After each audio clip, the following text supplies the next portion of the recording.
Baik, bismillahirrahmanirrahim. Assalamualaikum warahmatullahi wabarakatuh. Jumpa lagi dengan saya di Abil Maiwa Channel. Jadi teman-teman, channel ini adalah merupakan channel pendidikan tempat kita berbagi tentang aplikasi pendidikan, Microsoft Office, serta tips dan triks komputer. Jadi pada video kali ini Bapak Ibu ya, kembali lagi kami akan berbagi sebuah video informasi terkait ada berita yang cukup mengejutkan ya di jpnn.com. Di sini masih tanda tanya juga sih dari saya ya. Wow, ada urutan pemenuhan kebutuhan kota P3K 2022 diurutkan mulai kategori ini. Ingat ya, bukan perankingan. Nah, ini video kami buat berdasarkan informasi yang kami dapatkan di salah satu media elektronik, dan bukan saja jpnn.com, juga dibahas di berita11.com, kemudian jpnn.com dan http www.msn.com. Itu dibahas Bapak Ibu ya, itu dibahas terkait pemenuhan kebutuhan kota P3K berdasarkan urutan ya. Sebenarnya bukan perankingan ya. Di sini kemarin kami memang sudah sempat mendapatkan hal tersebut ya. Di sini Bapak Ibu coba perhatikan di sini, di apa namanya, hasil audiens P3K guru antara forum honorer dengan Kemendikbud. Di sini ada di poin ketiga ya. Di sini dikatakan pemenuhan kebutuhan kota bagi pelamar prioritas 1 yang lulus passing grade itu berdasarkan urutan. Ya, ada kata berdasarkan urutan Bapak Ibu ya. Ada kata berdasarkan urutan. Jadi diurut di sini mulai dari guru THK 2, guru honorer sekolah negeri, lulusan PPG, dan yang terakhir adalah swasta. Ini khusus untuk pelamar prioritas Bapak Ibu ya. Berdasarkan urutan, itu yang kita maknai. Berdasarkan urutan berarti ada urutan Bapak Ibu ya. Seperti itu ya. Bagaimana Bapak Ibu ya? Silahkan komen di kolom komentar dulu. Nah, selain itu juga dibahas di Permenpan RB Bapak Ibu ya. Ada juga di Permenpan RB. Tapi sebentar kita lihat. Di sini kita coba buka dulu informasinya di jpnn.com aja Bapak Ibu ya. Di sini kita buka saja dulu informasinya. Nah, di sini dikatakan Bapak Ibu ya, pemenuhan kebutuhan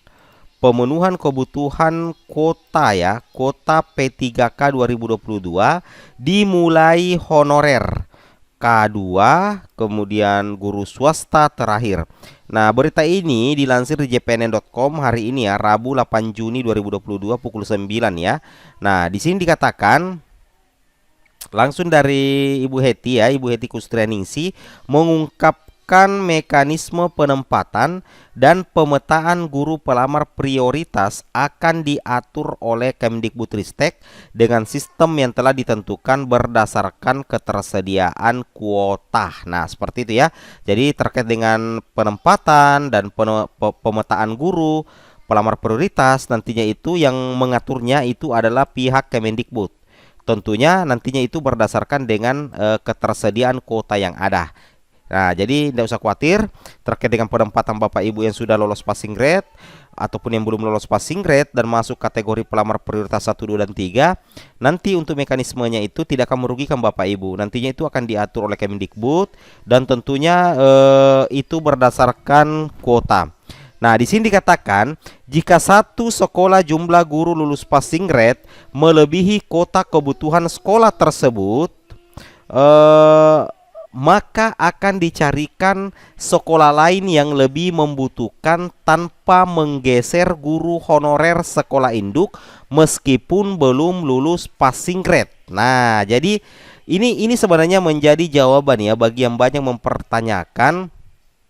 Apabila misalkan kuota lebih sedikit dari jumlah guru lolos passing grade, nantinya Bapak Ibu tetap lulus ya, tetap lulus karena akan dicarikan sekolah lain yang lebih membutuhkan tanpa menggeser apa namanya Bapak Ibu ya, tanpa menggeser guru sekolah induk meskipun belum lulus passing grade. Nah, di sini juga dikatakan apabila jumlah guru lulus passing grade melebihi kebutuhan kota Pemda, maka akan menunggu kota tahun berikutnya. Misalkan dalam satu wilayah itu ada guru lolos passing grade itu melebihi kota yang disediakan Pemda misal untuk mata pelajaran tertentu, nantinya solusinya itu Bapak Ibu ya akan menunggu kota tahun berikutnya ya.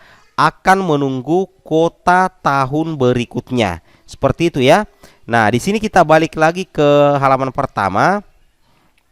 Di sini dikatakan Ketua Umum Forum Guru Honorer lolos passing grade seluruh Indonesia FGHNLPSI Ibu Heti Purwaningsi ya, bukan Ibu Heti Kustraningsi tapi Ibu Heti Purwaningsi mengungkapkan pengisian kebutuhan kota P3K 2022 itu dilakukan berdasarkan urutan. Nah, itu sesuai dengan makna yang kita artikan bersama Bapak Ibu ya.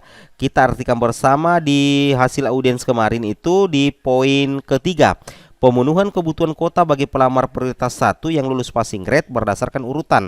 Nah, di sini coba dijabarkan oleh Ibu Heti Purwaningsi bahwa mengungkapkan untuk pengisian kebutuhan kota P3K dilakukan berdasarkan urutan. Seperti itu ya.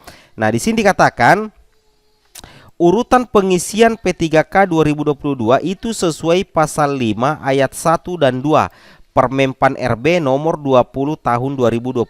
Sebentar kita lihat ya. Jadi terkait dengan urutan P3K pemenuhan kota P3K 2022 itu dibahas di pasal 5 ayat 1 Bapak Ibu ya dan 2. Nah, jadi pengisian bagi pelamar prioritas 1 yang lulus passing grade itu berdasarkan urutan adalah guru honorer K2 terlebih dahulu. Nah, seperti itu ya. Hal tersebut menurut Ibu Heti sesuai penjelasan Sekditjen Kemdikbudristek Ibu Prof Nunuk Suryani dalam audiensi forum guru pada 6 Juni ya, seperti itu ya.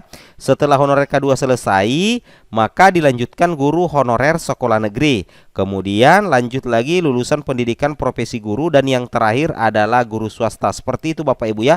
Urutan pemenuhan kebutuhan P3K Guru 2022 berdasarkan Permenpan RB nomor 20 tahun 2022 dan hasil audiensi Bapak Ibu ya dibahas di pasal 5 dan hasil audiensi dibahas di poin ketiga. Seperti itu ya kalau kita maknai. Nah, hal tersebut menurut Ibu Heti sesuai penjelasan Sekditjen Guru Tenaga Pendidikan Ibu Nunuk dalam audiensi forum-forum guru pada 6 Juni. Nah, kemudian beliau menambahkan pada seleksi P3K 2022 tidak ada pergeseran guru honorer sekolah induk, tidak melihat formasi melainkan berdasarkan kota kebutuhan. Jadi sekali lagi Bapak Ibu tidak usah panik lagi bahwa akan digeser oleh guru si A, guru si B. Itu tidak ada pergeseran Bapak Ibu ya, dan tidak melihat formasi tetapi melainkan berdasarkan kuota kebutuhan.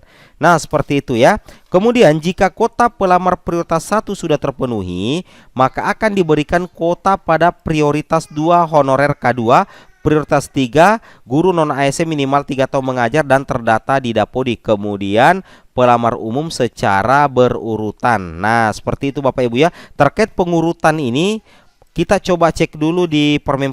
Oke Bapak Ibu, admin sudah buka Permenpan RB-nya. Sekarang kita menuju ke pasal kelima ya. Kita menuju ke pasal 5. Oke, kita menuju pasal 5 Permenpan RB. Nah, di sini jelas Bapak Ibu ya.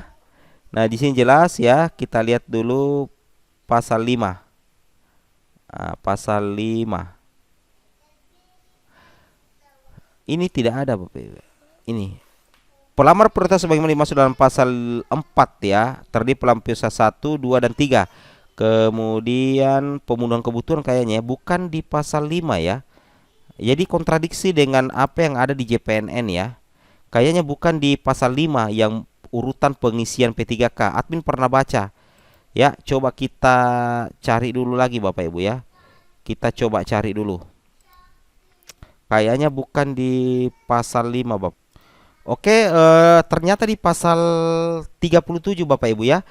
Jadi sorry untuk di sini admin agak kritisi sedikit karena di sini dikatakan itu berdasarkan urutan ya, it's okay berdasarkan urutan, tetapi urutannya itu sesuai pasal 5 ayat 1 dan 2. Sebenarnya bukan di pasal 5 ayat 1 dan 2.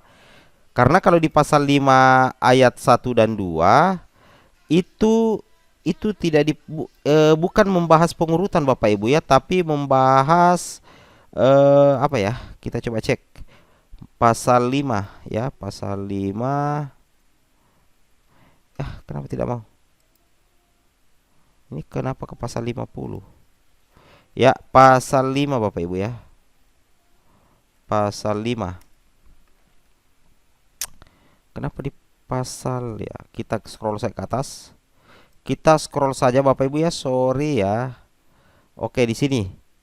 Nah, kalau di pasal 5 itu membahas terkait kategori dan persyaratan pelamar antara pasal 4 dengan pasal 5. Jadi kategori pelamar kalau pasal 5 ya, sorry ya, mungkin di jpn.com ini harusnya di sini pasal 37 ya. Oke. Karena kami sudah screenshot dulu yang membahas terkait pemenuhan kebutuhan itu ada di pasal 37 dan memang di pasal 37 khususnya di ayat keberapa Bapak Ibu ya? Di ayat kedua ya. Di ayat kedua itu memang ada dibahas di situ. Pemenuhan kebutuhan bagi pelamar sebagaimana dimaksud pada ayat kedua berlaku urutan. Jadi ada dikatakan berlaku urutan, berarti berurut-urut. Sebenarnya bukan di ranking ya. Kalau di ranking kan pakai nilai. Ini tidak pakai nilai Bapak Ibu ya. Ini cuma diurut berdasarkan kategorinya.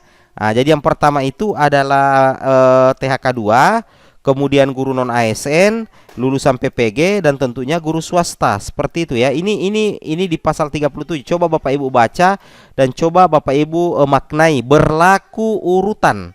Nah, kemudian sejalan dengan itu, kalau dikatakan berlaku urutan, itu juga dibahas di sini Bapak Ibu ya. Di apa namanya? Nah, di sini di hasil audiensi kemarin ya antara Forum Guru Honorer Lulus Passing Grade dengan Kemendikbud ya. Di sini dibahas tepatnya di poin ketiga. Pemenuhan kebutuhan kuota pelamar prioritas lulus passing grade berdasarkan urutan. Nah, setelah itu diperkuat lagi dan dibahas secara full di jpnn.com Bapak Ibu ya. Nah, dibahas di jpnn.com. Di sini Ketua Umum Forum Guru Honorer mengungkapkan pengisian kebutuhan kuota P3K dilakukan berdasarkan urutan. Berdasarkan pasal 5, tapi sebenarnya bukan pasal 5 Bapak Ibu ya, tapi berdasarkan pasal 37 yang membahas terkait pemenuhan kebutuhan. Nah, seperti itu Bapak Ibu ya. Jadi sudah sangat jelas ya terkait makna dari berlakunya urutan untuk pemenuhan kebutuhan khusus untuk pelamar prioritas 1 seperti itu ya. Oke, mungkin cukup sampai di sini informasi dari kami. Semoga bermanfaat. Assalamualaikum warahmatullahi wabarakatuh.